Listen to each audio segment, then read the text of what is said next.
इसलिए इस बात का मैं ऐलान करना चाहता हूँ आज कुशवाहा भवन में कि अब इस परिपाटी को हम लोगों को तोड़ना होगा कि बार बार राजा का बेटा राजा नहीं बने। हो सकता है कि ये मेरी पहली मुलाकात है आपसे, इससे पहले मैं मुलाकात नहीं कर पाया, लेकिन इस बात को मैं बहुत विश्वास के साथ और बहुत ही डंके के चोट पर कहता हूँ कि निश्चित तौर पर आप पर्दे के पीछे से भी हमारे लिए काम कर रहे होंगे, हमें आशीर्वाद दे रहे होंगे, हमें प्यार दे रहे होंगे और इसमें 100% सच्चाई भी है। तो इसके लिए मैं आप सबके प्रति शुक्रिया अदा करना चाहता हूँ। समाज को हमेशा लगातार मार्गदर्शन देने वाले और समाज को हमेशा अगली पंक्ति में रखने के लिए हमेशा संघर्षरत रहने वाले तमाम अभिभावकों को मैं चरण स्पर्श करता हूँ, प्रणाम करता हूँ, नमस्कार करता हूँ। मैं ये मानता हूँ और मेरी ये व्यक्तिगत सोच भी है कि जब आप संघर्ष के सफर में किसी लक्ष्य के लिए मेहनत कर रहे होते हैं, जब आप संघर्ष के रास्ते पर आगे बढ़ रहे होते हैं, तो ये बेहद ज़रूरी होता है कि जो आपकी बुनियाद है, जो आपका फाउंडेशन है, उस बुनियाद से आपका संबंध हो और उस बुनियाद से आपका सिर्फ संबंध ना ही हो बल्कि एक अटूट रिश्ता कायम रहे। और मुझे लगता है कि आज पूरे संघर्ष के रास्ते पर चलते हुए, आंदोलन के रास्ते पर चलते हुए पूरे हजारीबाग लोकसभा क्षेत्र में, पूरे झारखंड के अंदर हम साधारण नौजवानों ने राजनीति में एक इमारत खड़ी करने की कोशिश की है। तो इसमें आप जैसे लोगों का प्रत्यक्ष तौर पर, अप्रत्यक्ष तौर पर और कई जगहों पर अदृश्य रहते हुए आप लोगों का सहयोग रहा है। इस बात को मैं खुले तौर पर इस भवन में स्वीकार करता हूँ कि हो सकता है कि ये मेरी पहली मुलाकात है आपसे, इससे पहले मैं मुलाकात नहीं कर पाया, लेकिन इस बात को मैं बहुत विश्वास के साथ और बहुत ही डंके के चोट पर कहता हूँ कि निश्चित तौर पर आप पर्दे के पीछे से भी हमारे लिए काम कर रहे होंगे, हमें आशीर्वाद दे रहे होंगे, हमें प्यार दे रहे होंगे और इसमें 100% सच्चाई भी है। तो इसके लिए मैं आप सबके प्रति शुक्रिया अदा करना चाहता हूँ। और यही एक तरीके से खासियत है कि जब हम लोगों का संबंध एक होता है, जब हम लोग किसी से भावनात्मक तौर पर जुड़ते हैं या फिर ऐसी अभिलाषा एक मन में आती है कि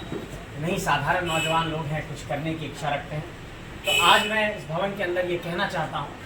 कि हमारे तमाम नौजवान साथी जो झारखंड के अंदर, झारखंड में जो स्थानीयता के मसले पर आए, नियोजन के मसले पर आए, झारखंड में विस्थापन के मसले पर आए, झारखंड में बड़े बड़े हम लोगों ने आंदोलन किया और पिछले 3-4 दिनों का प्रकरण भी आप सब जान रहे हैं कि किस तरीके से हमारे साथियों को जेल में डाला गया, किस तरीके से हम लोगों पर फर्जी मुकदमे दर्ज किए गए, हमारे लोकसभा के प्रत्याशी को किस तरीके से जेल में डाल दिया गया। इन तमाम परेशानियों के बावजूद भी, इन तमाम कानूनी अड़चनों के बावजूद भी, इन तमाम पुलिसिया जुल्म के बावजूद भी, इतने बड़े बड़े माफियाओं के समक्ष, इतने बड़े बड़े पूंजीपतियों के समक्ष, इतने बड़े बड़े राजनीति के जो कहते हैं कि सूरमा है, बहुत बड़े कह सकते हैं कि वो लोग खिलाड़ी अपने आप को मानते हैं, उनके समक्ष हम लोग टिके हुए हैं, हमारा एग्जिस्टेंस बरकरार है, हमारा अस्तित्व बरकरार है। यही हमारी पहली जीत है, ये मैं मानता हूँ। नहीं तो आमतौर पर जब हम लोगों ने शुरुआत किया था, जब हम लोगों ने प्रारंभ किया था, तो लोग ये कह रहे थे कि जिस तरीके से तुम लोग राजनीति में कदम बढ़ा रहे हो, आंदोलन कर रहे हो, सियासत को ये माना जाता है कि ये बहुत दीर्घकालीन तपस्या है, तुम लोग इतना जल्दी स्टेप ले रहे हो, आंदोलन, फिर चुनावी राजनीति, फिर पार्टी का पंजीकरण कराना, क्या ये सब कुछ में तुम लोग टिक पाओगे? लेकिन ये बात आज झारखंड के अंदर साबित हो गई कि आज की तारीख में हमारे नौजवानों ने इस बात को साबित करके दिखाया है कि सिर्फ पैसे और पूंजी की बुनियाद पर, सिर्फ कोयला की माफियागिरी से, पैसे से राजनीति नहीं होती है, विचारों से भी राजनीति हो सकती है। ये नौजवानों ने साबित किया। और पूरे झारखंड के अंदर जितने भी पॉलिटिकल एनालिस्ट हैं, कल एक बहुत सीनियर जर्नलिस्ट ने हमारा इंटरव्यू किया रात के लगभग 11-12 बजे, उन्होंने कहा कि पूरे राजनीति में, झारखंड के राजनीति में इस बात की चर्चा है कि आखिर ये नौजवान कौन लोग हैं। और दिल्ली के जो हमारे पत्रकार साथी, जिन पत्रकार साथियों से बात होता है, हमने कई अपने दिल्ली के पत्रकार साथियों से कहा कि आप ये एक बड़ा अन्याय कर रहे हैं हमारे के साथ कि जब देश के अलग अलग हिस्सों में कुछ भी होता है, कुछ भी हलचल पैदा होती है, मणिपुर में हालात बिगड़े, राष्ट्रीय विमर्श का विषय बना, दिल्ली में किसान आए, राष्ट्रीय विमर्श का विषय बना, बंगाल में कुछ हालात बिगड़े, राष्ट्रीय विमर्श का विषय बना, लेकिन झारखंड में हम लोग 3 साल से इतना बड़ा आंदोलन कर रहे हैं और हम लोग नीतिगत बिंदुओं पर समाधान की बात कर रहे हैं कि झारखंड की डोमिसाइल पॉलिसी बने, झारखंड के लोगों को यहाँ पर नियोजन में प्राथमिकता मिले। ये सारे सवाल नेशनल पॉलिटिकल डिस्कोर्स से, राष्ट्रीय राजनीति के विमर्श से पूरी तरीके से गायब कर दिए गए। और जो दिल्ली से अभी पत्रकार रांची पहुंचे हैं, जब उन जगहों पर जाकर के हमारे साथी ये बात कह रहे हैं कि एक झारखंड में तीसरा कोना भी है, सिर्फ दूसरे कोने को मत देखिए, एक और दूसरे को मत देखिए, कोई तीसरा भी यहाँ एक एंगल बन रहा है तो उस पर ये लोग इग्नोर करते हैं। इसका मतलब ये है कि जो स्थापित लोग हैं वो किसी तरीके से ये चाहते नहीं हैं कि डिबेट के पार्ट में हमारे भी हिस्सेदारी हो, लेकिन यहाँ के नौजवानों ने सिर्फ अपनी काबिलियत की बुनियाद पर, यहाँ के नौजवानों ने सिर्फ अपने संघर्ष के बुनियाद पर आज सभी लोगों को ये सोचने पर मजबूर कर दिया है। और मैं बहुत ही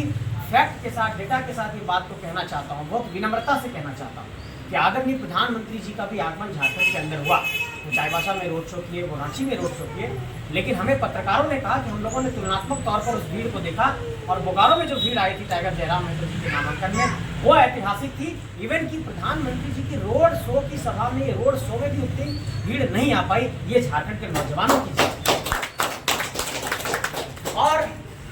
अब हम लोग चूंकि चुनावी राजनीति में कदम रख चुके हैं, नॉमिनेशन हो गया है, चुनाव का चिन्ह भी आ गया है, हेलमेट चुनाव चिन्ह मुझे मिला है जो ईवीएम में क्रम संख्या 16 पर है और 10 दिनों का वक्त बचा हुआ है। 19,35,000 मतदाता हैं इस बार नए जो डेटाबेस आया है और 20 ब्लॉक है, 5 विधानसभा के क्षेत्र बहुत बड़ा है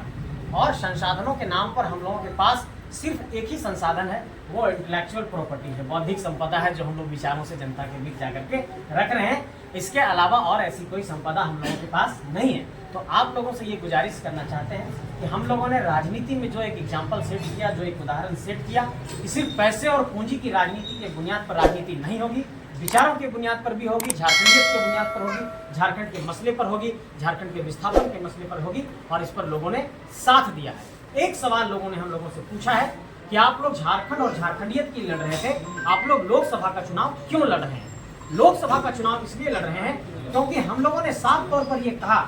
कि आप लोग इस बात पर गौर करते होंगे कि झारखंड के जितने भी अधिनियम और कानून बनने थे, आप गौर करिए कि एसटी, एससी, ओबीसी और ईडब्ल्यूएस के रिजर्वेशन का विधेयक बना था 77% का। बिहार में जो हमारा पड़ोसी राज्य है 75% रिजर्वेशन लागू हुआ, 77% रिजर्वेशन का विधेयक गवर्नर साहब ने रिजेक्ट कर दिया। दूसरा, झारखंड में एक बहुत बड़ी मांग रही डोमिसाइल पॉलिसी को लेकर, उस पर भी विधेयक बना, उस पर भी हमारे गवर्नर साहब ने उसको 2 बार वापस लौटा दिया। झारखंड के आदिवासियों की एक बहुत बड़ी मांग थी कि सरना धर्म कोड बनाइए, सरकार ने भेजा, उस पर भी कुछ नहीं हुआ। चौथी मांग हम लोगों ने ये कहा कि यहाँ की नियोजन नीति बनाइए और 3rd और 4th ग्रेड की नौकरी को आप कम से कम 90% आरक्षित करिए। इस पर एक बड़ा सवाल है क्योंकि झारखंड की डोमिसाइल पॉलिसी खतियान पर इसलिए नहीं बन पा रही है कि बार बार उसको कोर्ट में ये चैलेंज किया जाता है कि ये आर्टिकल 14 का वायलेशन है, समानता के अधिकार का उल्लंघन है। अब इस बात को ऐसे देखिए, जब हमारे पास सीएनटी का कानून जो 1908 में बना, अंग्रेजों ने बनाया, वो सीएनटी का कानून 9वीं अनुसूची में शामिल है आज की तारीख में, और इसलिए पूर्ववर्ती सरकार जब रघुवर दास जी ने उनको छोड़ने की कोशिश की तो झारखंड में एक बहुत बड़ा आंदोलन हुआ। तो जब कोई कानून संविधान की 9वीं अनुसूची में शामिल है तो इसका मतलब कि उसको अगर हटाने की भी बात होगी तो संवैधानिक संशोधन होगा तभी हटेगा। तो झारखंड में ये बात सामने आई थी कि झारखंड की डोमिसाइल पॉलिसी को अगर 9वीं अनुसूची में शामिल कर दिया जाए तो इस समस्या का समाधान हो जाएगा और आर्टिकल 14 के तहत जो कोर्ट में बार बार दावा किया जाता है वो दावा लोग नहीं कर सकेंगे। लेकिन ये चीज भी नहीं हो सकी और झारखंड का स्थानीय नीति का विधेयक 9वीं अनुसूची में शामिल नहीं हो पाया। इवन जो 14 हमारे लोकसभा के सांसद हैं और 6 राज्यसभा के सांसद हैं, 14 और 6 20 सांसद निचली सदन के और उच्च सदन के, इन 20 सांसदों ने पिछले 3-4 सालों में किसी भी सत्र में, चाहे मानसून सत्र हो, चाहे शीतकालीन सत्र हो, किसी भी सत्र में झारखंड के इन सवालों को रखा ही नहीं। इन सवालों पर एक भी चर्चा परिचर्चा सदन के अंदर नहीं हुई कि झारखंड का एक बहुत बड़ा जनमानस झारखंड में स्थानीय नीति की मांग कर रहा है और 3 साल से वो सड़कों पर है। ये कितनी बड़ी बात है, ये राष्ट्रीय विमर्श का हिस्सा होना चाहिए, लेकिन इस पर भी सवाल गायब हो गए। कुछ दिनों पहले मैं बड़का गाँव गया, बड़का गाँव के गोदलपुरा में आप देखिए कितना बड़ा फैक्ट है। अडानी का विरोध जब ऑस्ट्रेलिया में हुआ तो पूरी दुनिया में यह खबर बनी कि अडानी को वहां पर विरोध का सामना करना पड़ा है ऑस्ट्रेलिया में।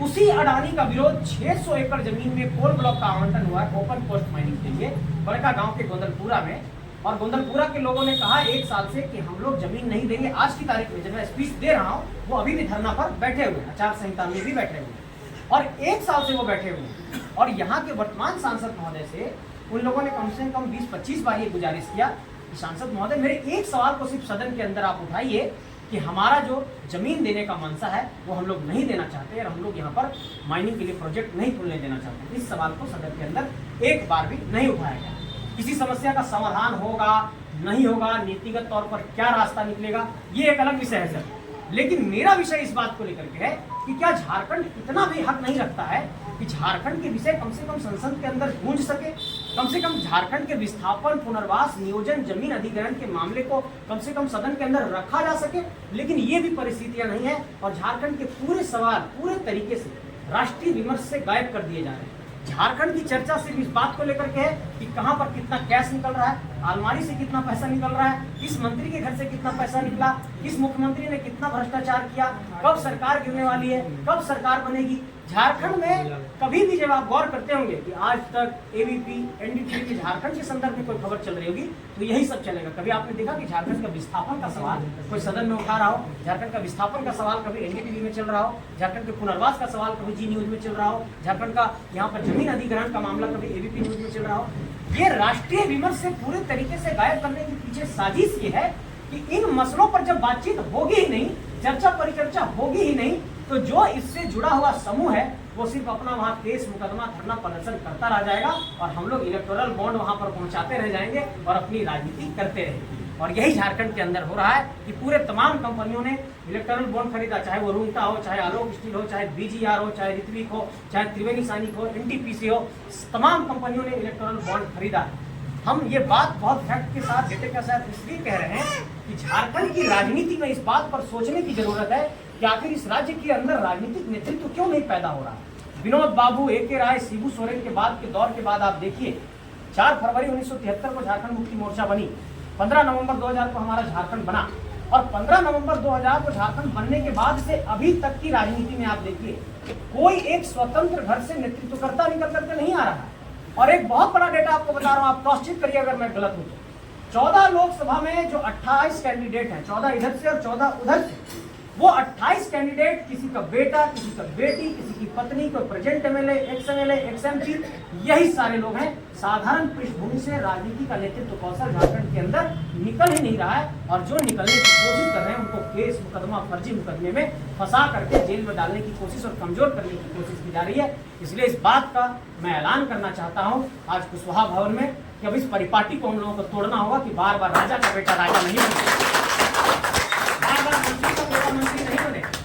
बार बार यहाँ पर सिर्फ पूंजीपति लोग ही नेता नहीं बनेंगे। गरीब मजदूर किसान का बेटा जो हाशिए से अपनी जिंदगी को शुरू कर शिखर पर चढ़ने की अभिलाषा रखता हो वही भी नेता बनेगा। यही आप सबसे कहना चाहता हूँ।